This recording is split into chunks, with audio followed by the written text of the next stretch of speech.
In this video, I'll go over the steps you need to take to redeem your Tremendous gift card. To do this, there's basically 3 steps.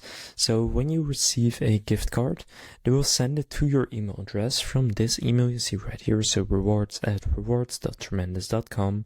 So go and search for that email address and then open up the email. Then from within the email there will be a redeem button which you want to go and click on, and then once you click on redeem you will get to the redemption page where you can then choose a product. So you can do a prepaid card or a gift card. It kind of depends on what type of a card you bought, but just select whatever you want to do. For example, if you want Amazon, just select Amazon, and then you need to enter any required information. So depending on the payout option you choose, you may need to enter additional information like your name and the email address. If this information is not necessary, you will see information about the payout option you have chosen. For example, for a gift card, you will then receive the code that you can add to your Amazon account, for example.